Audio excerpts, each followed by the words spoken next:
I grew a few inches. Thank you so much, Carolyn. This is really a thrill for me. And good morning, good afternoon, actually. It would not appear, I'm going to readjust my stool. I haven't gotten to the prominence of Mary Frances Berry. I was telling them earlier, Mary Frances Berry had a custom stool made. She was 4'11". I'm a little taller than that. But she had a custom stool made because she would say in her letters of acceptance from an invitation that she was short and she needed a riser. Sometimes she got it and sometimes she didn't. So she had her stool made and she took it everywhere she went. So I haven't gotten to that prominence yet, but if I do, I will have a stool made. But this is fine. And I just want to thank the African American History Museum for inviting me to tell this story again about Springfield, Illinois' 1908 Race Riot, which we all know, and I will say that up front, that it certainly served as the catalyst for the formation of the NAACP. Now, if you can't hear me in the back, my good friend Gail Simpson, former alderman in Springfield, is going to give me some signals. And trust me, I can speak louder. You're speaking to an old cheerleader. But she still has that, and I raised three boys. So I can use my voice, believe me. So I want to start off too with, we have someone in our presence this afternoon, and it's such a treat, and I hope it will be a treat for you. Amanda Staub Lundrigan is one of the two sixth grade students that was at Isles Elementary School who worked on a project gathering and submitting a petition with 250 names, and then submitted it to Mayor Ozzie Langfelter, the first Langfelter. Now, I don't know whether they refer to Mayor Ozzie as the real Ozzie Langfelter, but my son is the fourth. He's Howard A. Peters the fourth. And sometimes I have to remind him he's not the real Howard Peters. Okay, I have to remind him of that every now and then. And you know what? He doesn't give me an argument. He says, okay, Mom, I got that.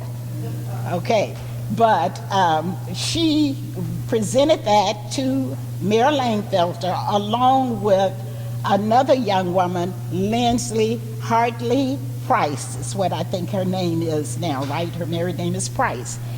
And the mayor was quite taken with that, especially they were sixth grade girls working on a project, which I think is phenomenal.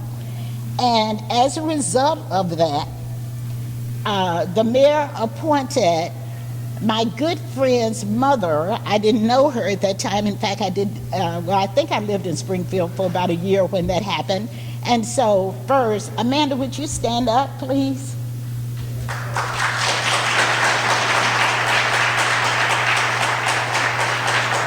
She almost looks like she's in the sixth grade now, isn't it? We'll talk about what you're doing after, okay? And then her daughter's with her. That's Allie. And Allie is going to the seventh grade. And then next to her is her sister-in-law. And we all know Betsy. So Betsy, just wave. I'll include Betsy in because this is our family right here. So they did a project. They submitted it to the mayor. The mayor appointed Miss Velma Carey, and if you didn't get to meet Miss Velma Carey, you missed a lady and a half. I mean, she is really was an icon here in Springfield. I mean, everywhere doing everything, and her daughter's not far from it, doing the same thing. Miss Velma Carey. You know how I felt about Miss Velma Carey, Carol. And so Ms. Velma Carey was appointed as the chair of the committee. So a committee was formed, and they worked for approximately, close to 2 years, am I right?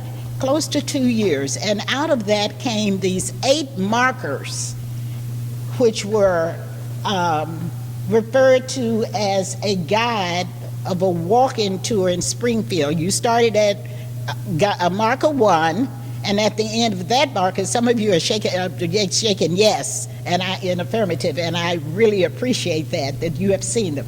And you go to, and at the end of every marker, it tells you where to go to the next marker. And then you read more of the history of what was happening in the race riot. These panels that you see in front of you represent those sites. And if you look at each one of them, I think there are 12 here, but they tell the story in 8 of them, and then there are other scenes that took place that were significant to this event. And so, if you have seen the old ones that are gone and have seen the new ones, when I'm downtown and banking and running around, occasionally I will see somebody standing there and they're reading them again. Pretty much the same history, but added to that are quotes from the first president from Illinois, President Abraham Lincoln. And those are very interesting. And then along with that is the third president from Illinois, Barack Obama. So if you haven't taken the time, then go to either one of them, and they will tell you where to go, and each one tells you. You don't have to do them in sequence, but you know, it tells the story of the walk-in tour of the 1908 race riot. Now, how did I get into this? And I can't get out, and I love it more every time I tell it, and every time I read more and more about it. I got a call one day. I had worked on some other city projects with the mayor, and actually I think it preceded the mayor, Tim Davlin. My husband could probably correct me. I saw him come in. I think Mayor Davlin was after Mayor Hasera. He did, am I correct, Howard? Yes. That's the one I say is the real Howard Peters that's back there. But anyway, and he said, Ms. Peters, you have worked on a couple of city projects, and I just think they were outstanding, and I would like to invite you to do something else. And I thought, oh my goodness, I'll never get a chance to read again. And so I said, yes, sir, what are you thinking about? And he said, I'm thinking about Ken Page, and I don't know if Ken is here yet. Is this going to be better? Yep. Oh, I don't. For the room, yeah. Okay, for the room. Thank you. So I should lean in, or should I just put it up here? I think we'll be fine. That's good? Okay, is that good? Okay. So Ken, he said, I talked to Ken Page, who at that time was the president of the local NAACP, and he wants us to do something for the 100th anniversary to celebrate or commemorate the 1908 race riot, and I'd like for you to chair it. I think he said all that in one breath. And I said, okay, what does that mean in terms of what you want me to do, and how much time will I have, and how many hours will it take, and how much of my time will it take, because I'm not sure I can do it with the kind of time constraints I'm under. And he said, phew, okay. So he explained to me pretty much like this. You can do whatever you want to do. You can choose anybody you want to, except I would like to name 2 people. Otherwise, it's wide open. And I said, I like your terms, Mayor. Yes, I will. And so I became the chair of the 1908 race riot. And I thought, wow, I've got to get to work. So on October the 23rd of 2007, in response to a call to action from President Kenny Page and the local chapter of the NAACP, the mayor, Timothy Davlin, announced during the prayer breakfast, mayoral prayer breakfast, the formation of a special mayoral commission to commemorate the race riot that took place in Springfield 100 years before and served as the catalyst for the NAACP. Who could not say yes to that? The commission served as a clearinghouse for approximately a year and a half. maybe a year and 15 months, gathering valuable input through a variety of resources that was found throughout the community, and even some resources that came in other parts of the country. 2008 through 2009, and the plan with the commission was to have it all in place by the year 2009, because that, of course, was the formation, the official formation and founding of the NAACP. In fact, it's February the 12th. Now, for all my historical scholars in here, February the 12th is what? Oh, your birthday? Oh, stand up and take a bow. That's President Lincoln's birthday. So that meant we really, really had to get going, right, for something that of this importance. And at that time, we witnessed perhaps like no other time that I found out, because I was not born or raised in Springfield, that our history in Springfield was the wonderful coming together of all people, all of different races, creeds, and religions. This unifying effort, of course, came as the community rallied to commemorate the founding of the premier civil rights organization in the United States, if not the world. The National Association of the Advancement of Colored People, this organization, as you know, did not just happen. So allow me to give you some historical background. And let me say here, before I do that the commission was made up of 16 people. And so Catherine Harris, where is Catherine? There she is over in the corner.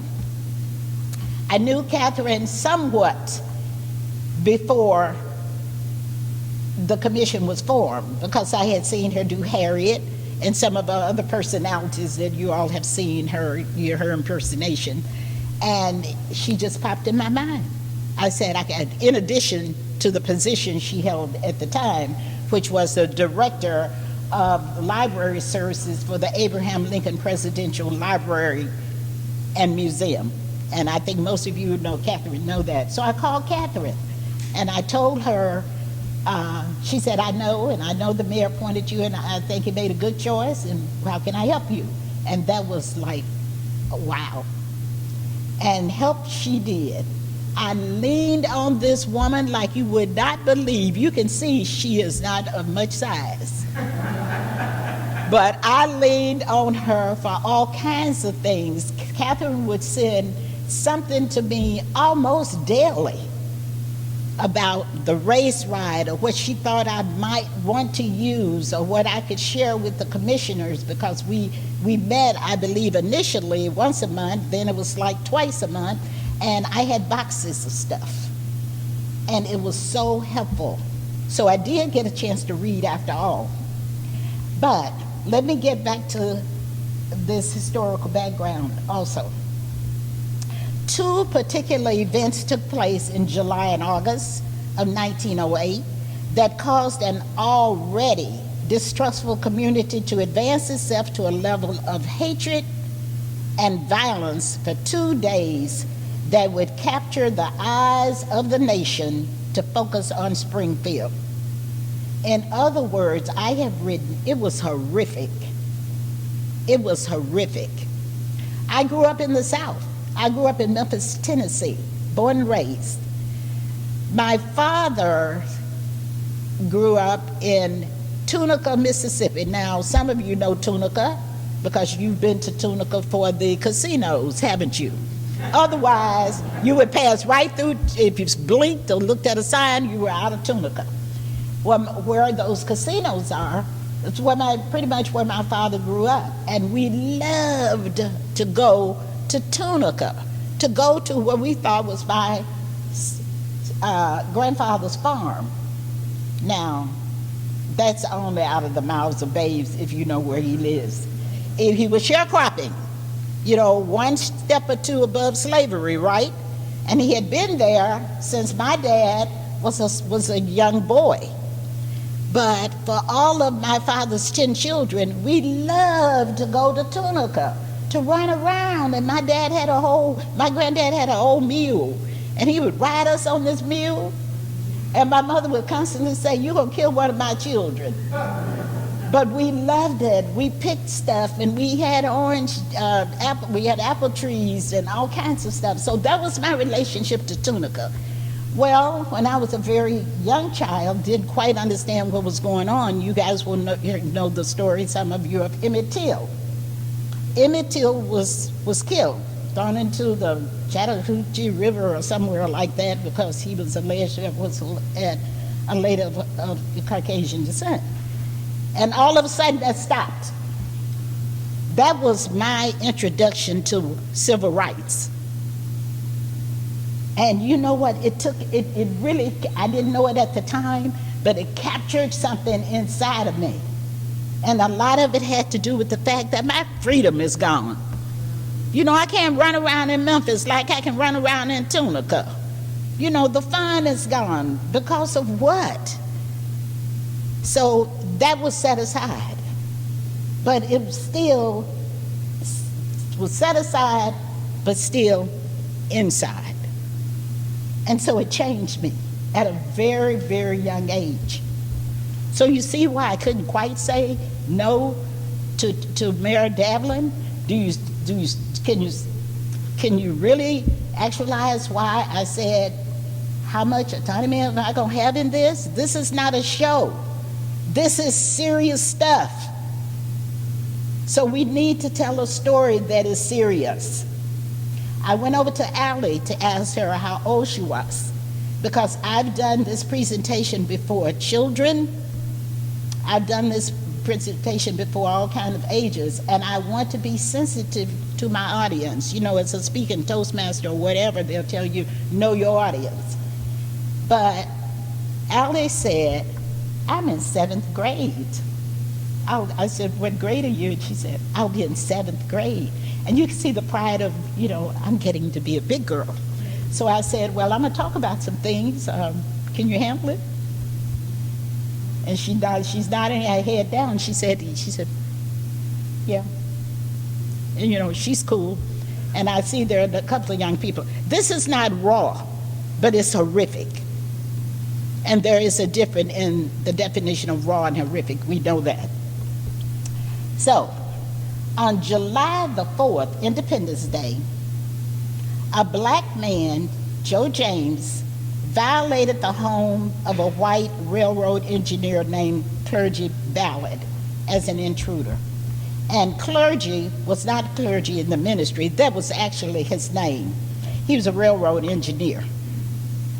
The two men engaged in a fight, and Clergy Ballard was fatally wounded. He ran outside, the fight continued outside. He was wounded with a sharp instrument, most likely a knife. But before he died, Clergy identified the intruder as Joe James. Joe James was accosted and jailed. A month later, in August, a white woman, Mabel Hallen, accused a black caretaker, George Richardson, of sexually assaulting her. The next day, the local newspaper, which by the way was the Illinois State Journal, published a headline that read, "Dragged from her bed by and outraged by a Negro," the printed content stated. One of the greatest outrages, they continued, that ever happened in Springfield took place last night. No effort should be spared to find the viper. The white community, already angered by the alleged murder, was outraged. George Richardson was arrested and charged. Now we know if those incidences really took place, you had a right to be angry and outraged. But does the free press have the right to prosecute, if not persecute, someone in the press without going through one of the freedoms that we have, and that is what? Trial by jury. As the word spread across town that the two accused black men were in jail, a crowd gathered and vigilante justice reared its ugly head. As the crowd continued to increase outside the Sangamon County Jail, Sheriff Charles Werner, realizing that James and Richardson were in jeopardy, scurried them out a back door in an escaped car owned by a local restaurant owner, Harry Looper. Now, Looper, people have asked in these presentations, why did he get involved? He was a successful restaurant owner. Well, they had riots all over the country, and he had come to Springfield from Cincinnati, and if you've done any reading on these riots, there's someone that's on one of the posters. So he knew something about these riots. When the crowd realized that the men had been secretly moved from jail and the vigilante justice that was in store for them, and that, in fact, it was denied, the mob erupted. Here in Mr. Lincoln's hometown, more than 100 years ago, plus now, fellow citizens, including 2 lynchings and at least 5 others, lost their lives in a frenzy of mob violence on black and some Jewish residents. Over 40 homes and businesses were looted, burned, or destroyed. It happened right here in Springfield, Illinois. It happened right here where Lincoln once lived in the only house he ever owned. Here, where Lincoln honed his skills that prepared him to become the President of the United States of America, Springfield, Illinois. At the time of the riot, worldwide celebration of the Abraham Lincoln Centennial was being planned. Everybody was in a happy, happy mood, or so they thought. Journalists from around the country were interested in the centennial celebration, but ironically, many wrote more about the Springfield riots that was taking place within walking distance of Lincoln's home than they did instead of the centennial celebration. Tragically, they wrote about the slaughter of Scott Burton, a barber, an innocent man who was beaten and butchered almost beyond recognition. In fact, Scott Burton owned a barbershop. And I can remember growing up, and maybe some of you, it was very common for beauticians, cosmetologists, and barbers to live in the same building, to reside in the same building where their business was held, upstairs or next door or whatever. And in fact, some of that still happens today unless you have some ordinances against it. It was reported in some writing that many townspeople came to see it because not only did they drag him while he was trying to protect his property and his life out of his home, and he came out with a gun, and they shot him, of course. He was outnumbered. And then they just butchered him in a horrible way. And some people had enough gall, the temerity, to think that that was entertainment. Now, if you read anything on the Race Riot, you will probably run across a woman whose name is Roberta Seneschal. Is that the nice pronunciation? Okay, I think so, Seneschal. And she writes about people who said to Walling, and I will get to him in a minute, that that was the funnest night they'd ever had. Not the most fun. It was the funnest night. Now, that sounds like a kid saying that. You know, you ask a kid, are you having fun? I'm having the funnest time. But these were not kids. These were adult grown people who had butchered and murdered someone. After destroying selected businesses, the crowd headed for the poor residential area known as the Badlands. Now, the first time I went on a tour with Springfield's historian, one of the historians, on the tour, the walking tour, and then we took the ride tour also, and I asked him, why the Badlands? Where did this come from? People don't seem to know. I'd heard from a couple of people unofficially, and he said, well, they were the unsavory people in the town. Well, when I started reading, there were all kind of people in the area called the Badlands, because the town was, for the most part, segregated. And so you lived where you could find a home. And if the home was in the poorest places in town and the least expensive, at least you had a house. And so the police knew about, the law enforcement, I should say, knew about the Badlands and all the vice that was taking place there, but they could go to the Badlands to participate in the vice that they were supposed to be enforcing against, and nothing would happen. They couldn't go downtown Springfield and do it because that's where their jobs were. That's where their families were. That's where their reputations were. So people went to the place where they could get away with vice and other, you know, all kinds of activities. Put your imagination caps on. So this was reported where the vices of all kinds could be engaged without the benefit of police protection. Here, over 40 homes were destroyed and fire raged. But what really gets you to the heart of it is there are old histories that are cataloged at the University of Illinois, Springfield. You have a jewel out there if you ever read those histories. I didn't think I'd ever go home. There's a commercial with a little girl who wouldn't eat, and she said, I'll just sleep here. I felt like I'm just gonna sleep here. I'm gonna bring a blanket and some water, and I'm just gonna sleep in this library and read these oral histories. Because in some of the oral histories, some of the people that are being interviewed say, it wasn't so much that they came into our homes, but it was what they came and they did in front of us. They walked through the rooms and anything of value was taken. One woman, you'll hear on one of the tapes, started crying because she said, my mother had a piano and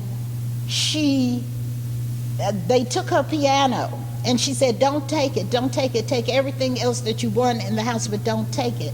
Well, the piano also was a source of income for that family, because she taught piano and she was given a dime, or she was given a 50 cents, or she was given a chicken, something. It was a force of income. And they took the piano. And then after taking anything of any value, you burn the house down. Why do you burn the house down? I mean, this is rage. This is hatred. You know, so again, this is not something Beverly Peters made up. If you go out and spend some time out there with the oral histories, if you haven't already done so, and some people are saying yes, they have, so you know they're out there and they're telling those stories. You know, how much do you hate me for you to be able to do that, not just to me, but to my entire family? And so I almost didn't go back home. Howard was going to have to put out AP something for me, missing in action kind of thing.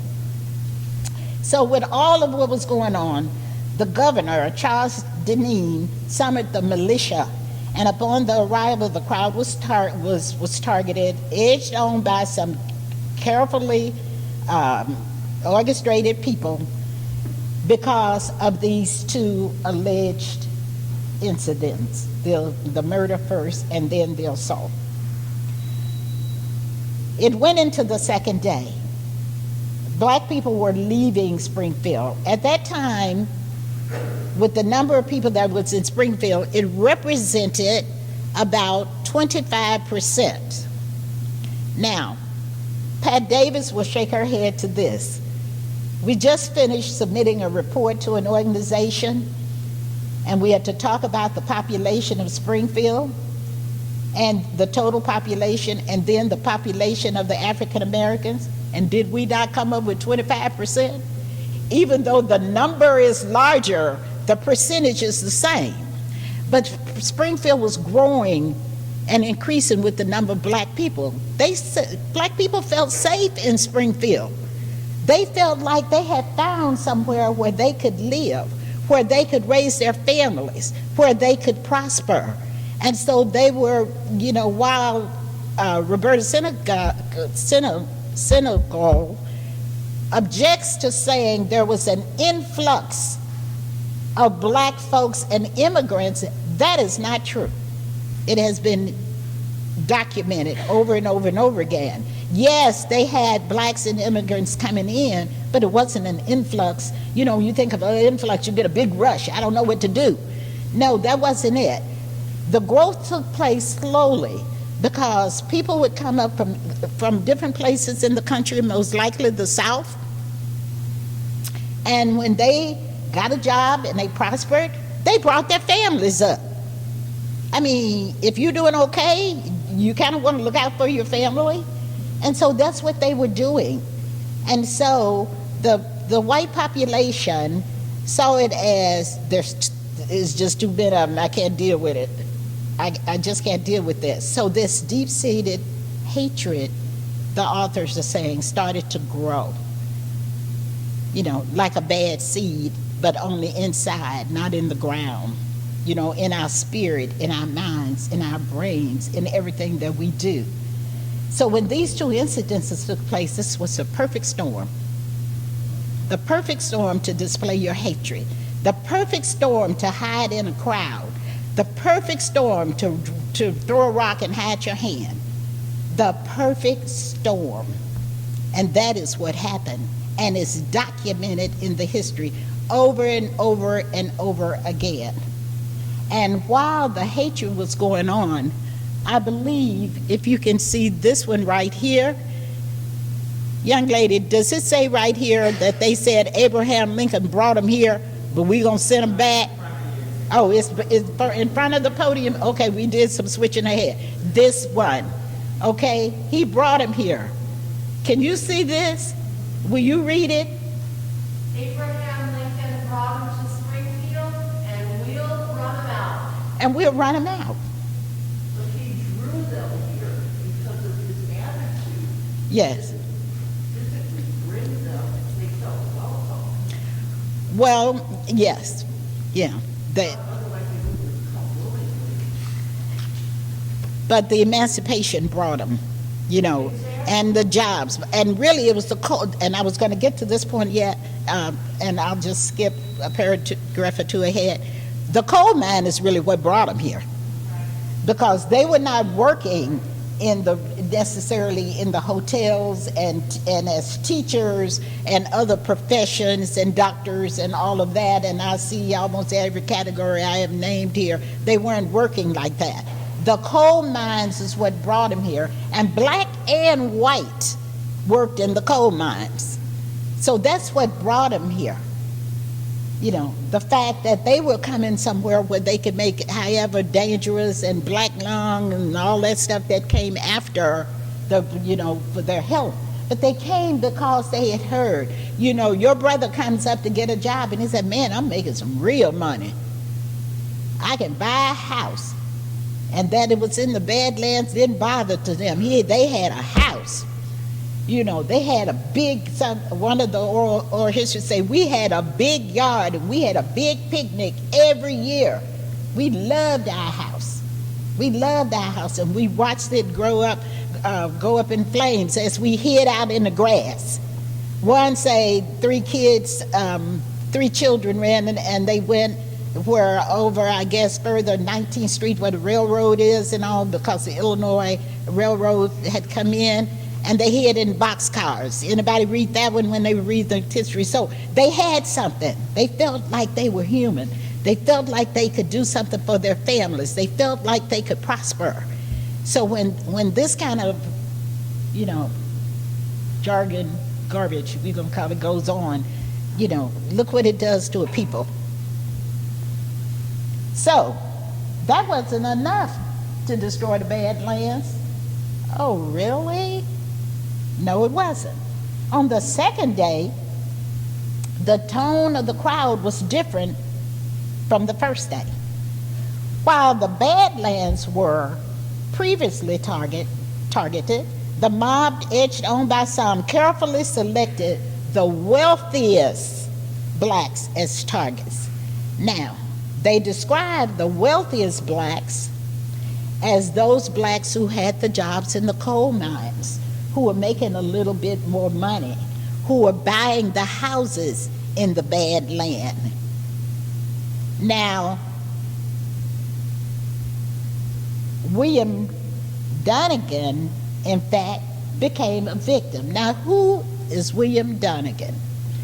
If you can't, you should be able to see him on one of the smaller plaques. And if that's too small for you, and you can turn your head, he's straight back under the two lynchings. That gentleman, that distinguished looking gentleman on that poster back there behind Howard Peters and, okay, thank you, Deanna. Deanna, point him out for me. That's William Donegan. Well, Donegan was a victim, in fact.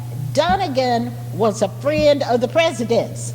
In fact, he was a cobbler, a guy who makes shoes. And you know, Lincoln wore about, well, I'm kind of exaggerating. I almost said he wore a size 20 shoe, but it probably, you know, probably close to that.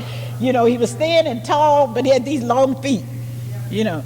And so requiring special shoes. And so he made his shoes. So he was a distinguished gentleman. He was educated.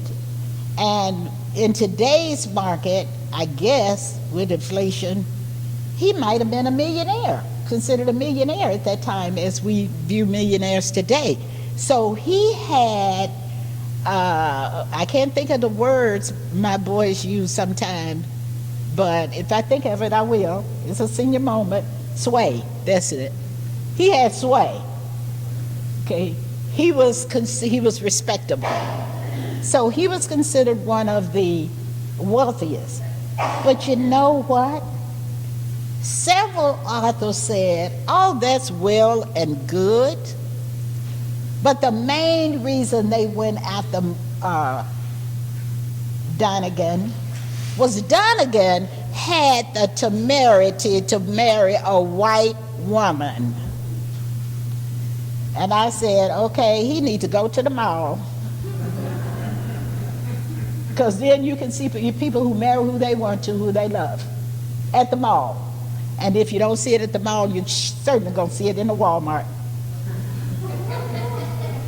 So, Donegan, they targeted a young Russian immigrant. I kept having to go back and read that again. Like, okay, now let me see what Roberta says about this. Does she say anything differently about this? Catherine and I may even have a conversation about it. So, Catherine, am I getting this right? You know, a Russian immigrant, someone who was not born on this soil, and African Americans, and I'm gonna borrow this from one of my husband's speeches, because he'll know that you got that from my speeches when I get home. He says in one of his speeches to people that I just love the best, he said, African Americans have been on this land longer than the Constitution. Now, does anybody know when the Constitution was established, and especially the Illinois Constitution? Now, it's easy for me to remember the first part of it because it's August the 26th, and one of my boys were born on the 26th of August. But the year was 1818 when we were annexed to become a state. That's longer. Am I right?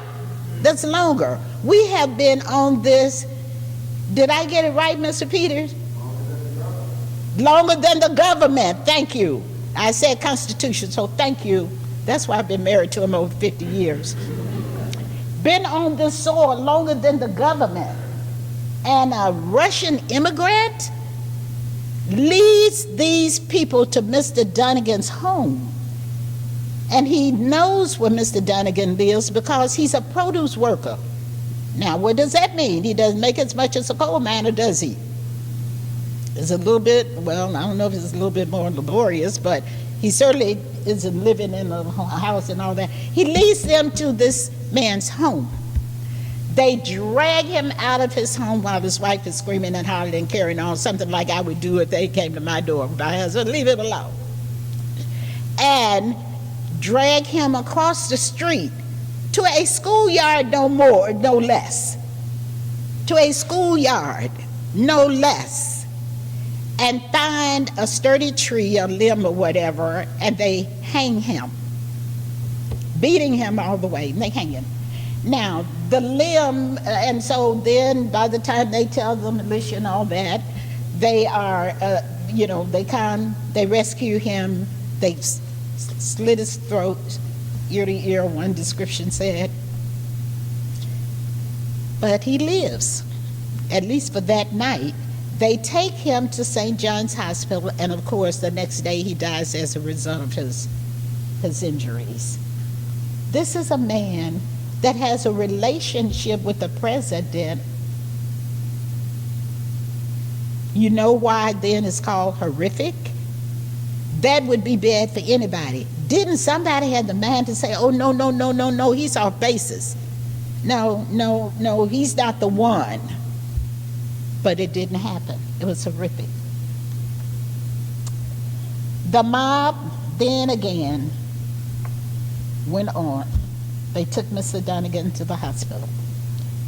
A man whose name is William English Walling, W-A-L-L-I-N-G, Wall with I-N-G. He was a socialist writer. He came to Springfield to gather more information about the riot.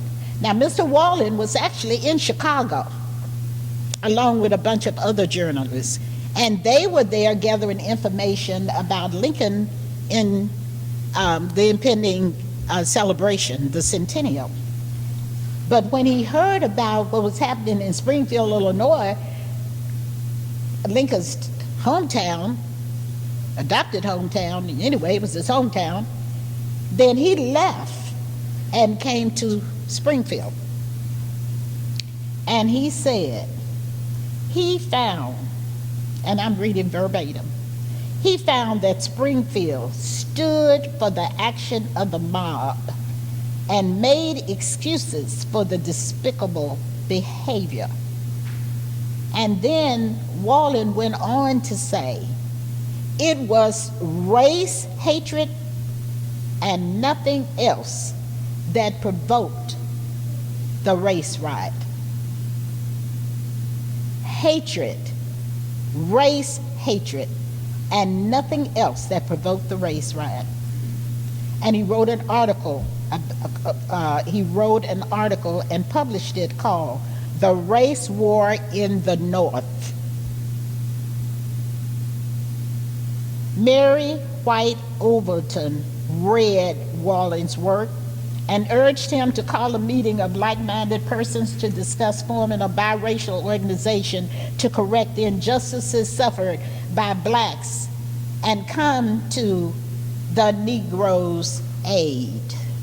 Now, that's a conversation that we don't need much interpretation about, do we? Only white people could have been having that conversation, because there were no bros. They like, well, look, we got to do something. Okay, and it's effective, trust me. It's effective. That is effective. But when you are a publisher and you are a writer and you have a reputation and you can pick up the phone or read it or whatever, then you're going to talk about coming to the aid of the Negroes. You know that that is not a Negro saying that. That is someone outside of that. And you know, right here, right now, you have to thank God for other people besides yourself. You have to thank people that don't look like you sometimes, even though we love ourselves. You have to be inclusive. You've got to think about somebody other than yourself. You have to be concerned about somebody other than yourself. When you see injustices happening anywhere, they can happen anywhere, and they can happen to you. So you stop it. You make some change or effect right then, right there, with whatever you can do. A person called me a few weeks ago and asked me to do something. I said, I don't think I can do that. I am so sorry. And why? And I said, you know what? I'm in an organization now. Oh, you joined another organization? And I said, yes. But this organization, along with the NAACP and their representatives there involved from the NAACP, I believe, I don't want to misquote the state, but I think it was probably the idea of Nancy Sage. How many know Nancy? Nancy, okay, a couple of hands up. When the good Lord takes Nancy, she's going to have to say, wait a minute, I got to finish this organization first, because I got some injustice issues that need to be worked out. And this is an equity justice organization that we are introducing to the community, and it would have been done except for COVID. But we Zoom and we talk about it, we have a plan, and the new director over at the museum is involved in it. The NAACP is involved in it. The Frontiers, I believe, have a representative. But anyway, and you would think it was nothing new. There's nothing under the sun that was new, but we've come up with some ideas that we think are really going to be impactful on this community. And when I got the call, I said, wow, it's about injustice. Because like I said, something went deep in me with Emmett Till. You know, when my brother couldn't go to our grandfather's house to run around, because he's several years older than I am, and he was maybe a little bit older than Emmett Till at the time, but not much. And my parents had to say, you cannot go to Tunica anymore. That's Mississippi. You can't go. You know, and then you get old enough to understand why you can't go. It changes something in you. And then I'll just say one more thing, but I won't get into it. Then a few years later, I found out Jim Lewis is not here today, is he? I think he told me he would be here unless he came in. I found out a little bit later, I told Jim the story, I found out that Daisy Bates is my aunt. So it's in my DNA. It's in my DNA to work and to be involved in this project and to be involved in the Injustice Project. So that'll be another story if the library wants to do something with that. But anyway, Mary White Overton called Mr. Wallen and urged him to call this meeting. And so he did. So they got together. An organization was already loosely formed called the Niagara Project. How many of you already know that? Know something about the Niagara Project? But that also was like a precursor to the NAACP. And so some of those people came together, and you will recognize some of these names. James Adams. There's the James Adams School of Social Work. Pat, you're a social worker, aren't you? Degree in SMW, what is it? You're a social worker? Your degree is your master's is there you go. You know, I'm a teacher. The other one didn't mind, you know. Okay, so you know James Adams, School of Social Work. Jane, I'm sorry, it is Jane, I'm sorry, Jane Adams. Is that at the University of Chicago? Okay. Ida B. Wells, we all know Ida B. Wells. John Dewey, we know that name well. Henry Moskowitz. And of course, W.E.B. Du Bois. So those leaders came and discussed this need for an organization to address the Negro issues of inequality. The leaders co-signed an open letter to protest injustices and violences against blacks. This meeting led to the formation of the National Association for the Advancement of Colored People based on what happened in Springfield, Illinois in the 1908 Race Riot. So that's why you're here today. That's why you're here to you know, I'm probably filling in just the gaps for some of you, and maybe not even the gaps for many of you. But why the attention to Springfield? After all, there have been other riots in other cities, as I said before, Chicago, Cincinnati, and many cities in the South. Many of these people had seen open lynchings or knew about them, or bodies being thrown into the Tallahatchie River. President Lincoln had made his home here decades earlier at the time of the 100th anniversary of Lincoln's birthday. But was there a race problem? Was there really a race problem? The city leaders denied that one existed. For years, many others in the city viewed the riot as a way of driving blacks and Jewish citizens out of the city. Further, the statement and the acidic tone of the Illinois Journal articles left no doubt that the inflammatory accountings attributed to the riotous behaviors of the participants. The newspaper never called for an end to the riot, nor did it offer an apology for the allegations made against Mr. Richardson. Because when the grand jury convened to do their job, to find out what really happened, what did Mabel Hallen do? She recanted. No, I really didn't get assaulted by him, Mr. Richardson. I really didn't. I had been out with my lover, and it got a little bit testy, I guess.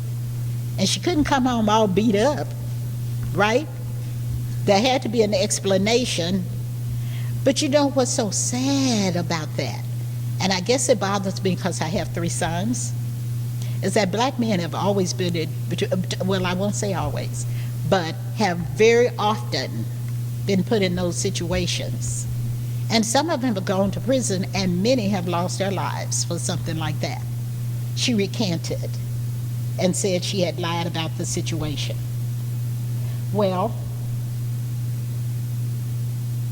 with the NAACP and the letter and petition to the mayors, these 2 mayors, by 2 6th graders, and the Springfield branch of the NAACP, the commemoration of the race riot, so that we never forget what happened and what can happen in our community if we are not vigilant about this. This is no joke.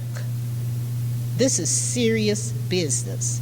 This is about not only my life, it's about your life. Because the first person that got killed in the riot was a white man enjoying a dinner at Loper's restaurant. And Mr. Loper was attacked, and he ran downstairs, and he got his gun, and they were upstairs, and he just started firing. And one of the bullets hit this guy who was in his restaurant enjoying a meal. So it could happen to you too. But don't just think about it, or even do anything about it because you think it's about you. Because I know it's not about me, and it just shouldn't be about you. It should be about the humanity of it all. It should be about doing the right thing. It should be about what God put us on this earth to do. To do what? To serve Him first, but also to serve others. To serve others. Serve Him. He requires that.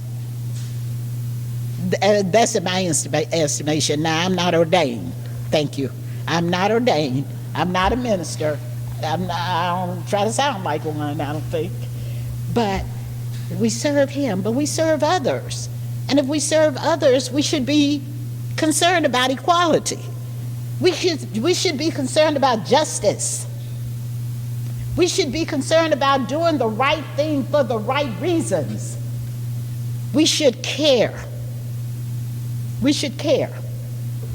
So one of the ministers, one of the persons who is a minister, and a very good one, name is Dr. Reverend Wesley McDeese. We all know him. You know him by the voice. In fact, sometimes that's what I call it. The Ministerial Alliance at Springfield and vicinity, under the leadership of Reverend Dr. Wesley McDeese, and he was the president of the Ministerial Alliance at this time, started a program called, the acronym is PRAY, pray. Praying for revival all year, not just when you go in church, not because it's Mother's Day or Easter Sunday or whatever your religion called for and how you honor and appreciate and recognize your God, but praying for revival for all of us all year. Proclaimed 2008 as the year of reconciliation. This was brought to Mayor Davlin, and we were looking at a theme at that time for the Race Riot, and we thought when Reverend McDeese left, we need to call Reverend McDeese and see if we can adopt his theme, because we like it. We don't need two themes competing against each other. We love his theme. So I called Reverend McDeese, and before I could explain why we wanted to do it, he said, you got it. So the theme for the 2008 Race Riot commemoration became the year of reconciliation. And some of you might remember that it was all downtown on the banners of thing, okay? You remember seeing that. It was on the markers, wrapped in vinyl, down east side, 2008, the year of reconciliation. Everywhere we could think we could find some place to put it, we put it there. We also had Gail Simpson as Ward 2 alderman at that time. She was involved from the beginning. And one of her constituents, I believe, I want to be correct, Gail, one of her constituents talked about 11th Street. Did you guys know that Springfield used to be a sundown town? Black people couldn't be out after past 11th Street after sundown? How many people knew that? Okay, so I guess that's my time. Anyway, one of her constituents in Ward 2 called her and said, and reminded her of that, or either maybe told her, I don't know if she knew at the time, and she brought it to the commission. And so we said, okay, what can we do about this? Because some people still see something and it's still in effect. So we wanted to make it visual. So now, if you go down 11th Street today, because you know why I know? On my way here, I drove down 11th Street to make sure. I went down 11th Street to make sure they were still there. There are signs every so often that say Reconciliation Way. So 11th Street is Reconciliation Way. When somebody comes to visit us and I tell them you're coming and you go where you're going, and I say, you get to 11th Street, look and see if you see some really nice, with nice print, and it says Reconciliation Way. That's 11th Street, okay? And so it means that people need to know. And you know, when you talk to some of the older people, and I'm in that category now, and the oral histories, and they say, well, you know, we could go downtown. If you weren't going over the Badlands, you know, you couldn't go downtown after it got dark. It's a sundown town. But Reconciliation Way reminds it. Have you ever seen a young woman? Have you seen that sign? Go home that way tonight, okay? Reconciliation Way is there. Now, I didn't do the whole street because I think it goes from Mason to From where? Okay, and so, but they're there every, It goes inside the further down low, not just hallucination, it's further down low. okay. And so that was part of what we did. We were trying to think of ideas that were real and we could be applicable to people's lives, to remind them that's the old Springfield. We want some new thinking here. We want some new behavior. We want things to be different, not only for us, but for our children, for our grandchildren. We want it to be different. They want to be able to, we want them to be able to go anywhere they choose to go, except prison. Okay? And you know what it takes to keep you out of there. So that we won't accept. Because my daddy said he gets up at 5:30 in the morning to go drive a truck ever since he got out of World War II. He's not going to spend his money to get you out of prison. We knew that. Dad's not going to come and get you. So I'm saying that to say anywhere you want to go that's legal, that's good, that's positive, then we want them to feel like they can go. If they have a friend that lives across 11th Street, my house used to look like the diversity camp. Let the kids interact with each other. We want them to know they're okay.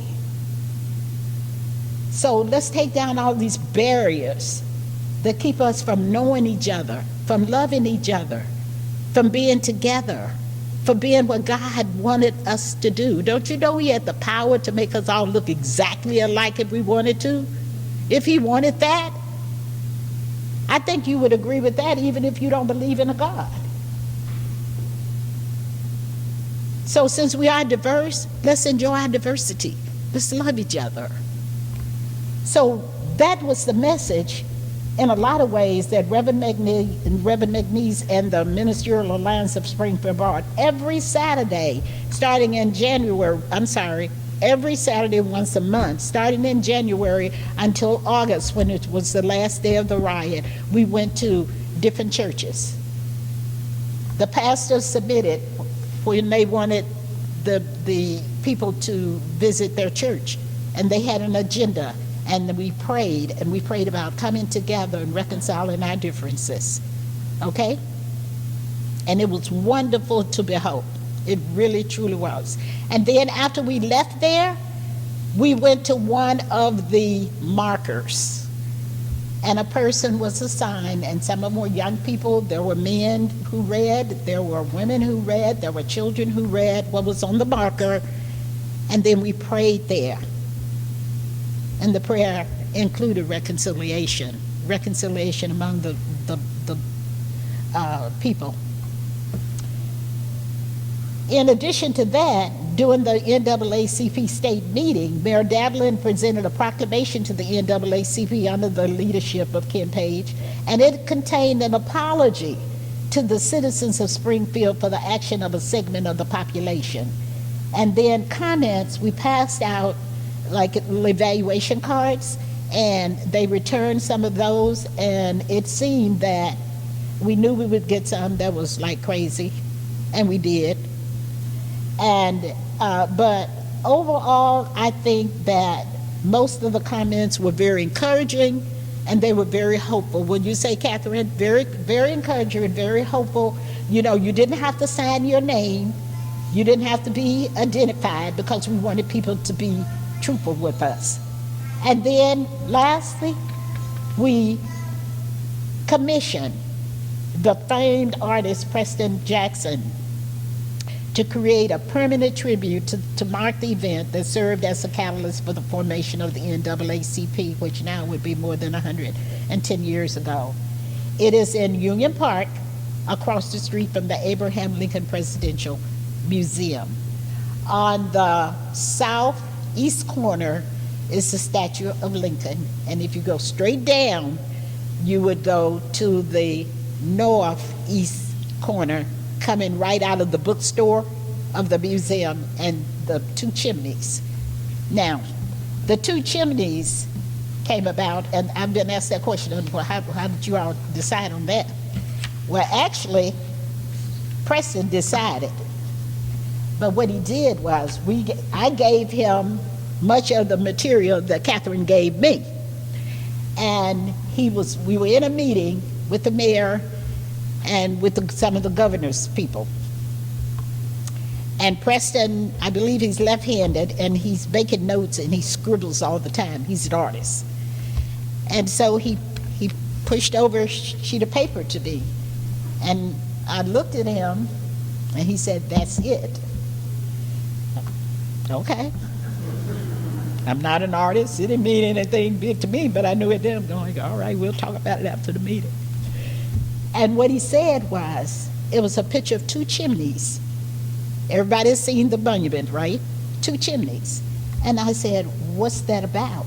And he said, "Look at it, Beverly. Just take a look at it. Just look at it." And I did. I saw two chimneys. He said, "But look how erect they are. Look how strong they looked. Look at the rage and pillage around them, but they still stand." And I saw another light. And that's what you see when you see the monument. That's what you see. That's what I see. That's what people tell me they saw. That's what Preston Jackson saw. And in it, he saw hope. And if you look at the images of the monument, you will see all kind of hope in there. You will see some violence, but he knew children would be visiting that on their, what do they call those trips? Field trips. I'm a teacher, but I haven't been in the classroom in 1,000 years. But he knew children would see that, so he didn't want to frighten anybody. And then he always brings a subject, he says, that everybody or most people can relate to, depending, it doesn't matter what political side they're on. And so what he did was he embedded, I don't know if you've noticed that, he embedded Barack Obama in it. Did you guys know that? Can you find it? I could give you a hint where he is, but I'd rather you go and look for it. He's there. And there's something about him you will know when you find it. I'm going to tell you that. His ears. He put the ears in there, so he won't be hard to find. So he did that. And so that's the statue. And I'll read what he said for the most part. Preston said, and I'll close with this, Preston Jackson's powerful sculpture here in Union, and they're there, of course, in Union Square Park, encompasses not just the Black experience, but embraces the American experience. We have come so far together in the last 100 years plus. There are indeed images of destruction in the Preston creation, but there is building up as well as tearing down. It tells our story. A story of how far we have come as a city and as a nation and as a people. Included on the sculpture is a liking of President Barack Obama embedded in the art as an everlasting reminder as a nation. Just as important, it also tells how far we can still advance working together. And I thank you for your time. And I appreciate it.